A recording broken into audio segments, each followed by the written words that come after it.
Right, we got our full court press break here. We call it baseline. That's got all 5 guys lined up out of bounds. Works really well against a full court 1-2-2 or a full court diamond and 1. Those are the 2 most kind of common full court presses. Right now you can see it set up against a full court 1-2-2. Number 1 thing is this guy taking the ball out of bounds. Do not stand behind the backboard, stand over the side of it. Setup is we've got 2 guys to his one side and 2 guys to the other side. The only thing that really matters here is that I want this guy that's to the right of the inbounder to be our best ball handler and decision maker on the court. And you'll see why in just a second. So all of these actions are going to happen at a pretty similar time, but there is a little bit of sequencing that I'll go through. So the first thing that happens is this guy in the corner, he's going to run and he crisscrosses this way. And right after he leaves, this guy runs and crisscrosses this way. And they're just going to go kind of to their respective sides here. What they're trying to do is get between this second and third level of the zone. So somewhere kind of in here. Now, this guy, he is actually not going to stop here.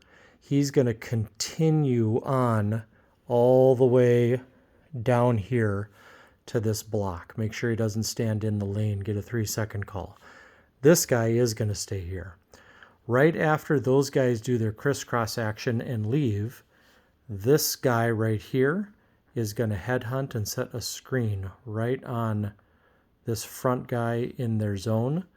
And this guy, the good ball handler, runs around the inbounder into open space, and this guy inbounds the ball.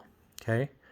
When that happens, this guy that inbounded it, he is going to fill this lane and again get somewhere between the second and third level of the zone. So in this situation, what can happen here is when this guy catches the ball into space here, oftentimes it will capture the eyesight of this guy and he will engage to stop this guy. Also, this guy who ran over from here captures the eyesight of this guy and he will come over there to defend that.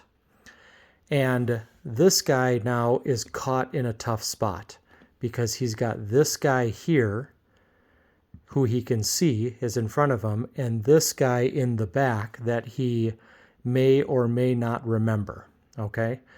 So when the ball gets inbounded here, if this pass is not open, which is our first option, like if this guy hadn't rotated for some reason, pass it up here, and then pass it down to that guy for a quick score. But a lot of times this guy is covered, so that pass is not available. So then what we have is this screener, he just rotates here right into open space, okay? And then from this spot here, depending on where this guy's playing, if he's shading more this side, he can just throw that deep pass to the guy right there. If this guy is shading more middle and protecting the long pass, we can make this pass over here and then run down for a bit of a 2-on-1 situation there. Okay, so let's go back to this spot where we have the ball in the ball handler's hands, and this guy who was here rotates up to cover him, and this guy who was up there in the last part or the top level of the zone rotates over here. What you may get is this guy, if he's smart, he might, even if we run this once or twice, anticipate that this guy is going to roll middle, and this guy may jump over and cover the middle, meaning it would take this pass away. This is why I need this person to be a good ball handler and a good decision maker.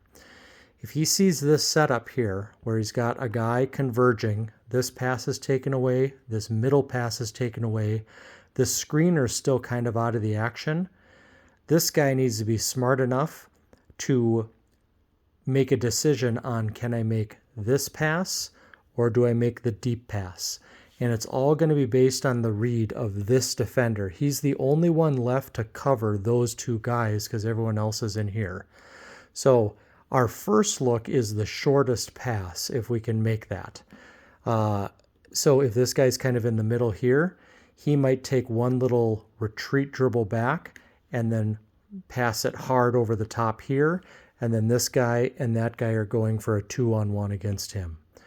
If this guy is playing more aggressive and hedging up here and taking that away, then this guy might give a little move that he puts on him, get around, and then a deep pass down to that guy. So that's the reason why I need this guy to be a good ball handler. But essentially in this press break, our first look is sideline. If that's not available, we've got the middle guy. And then based upon the read in the middle, our next look is to this guy. And if he is not looking like he's going to be open enough based on this defender, our last look would be deep. And that is our baseline press break against a full court 1-2-2 or 1-2-1-1, diamond and one.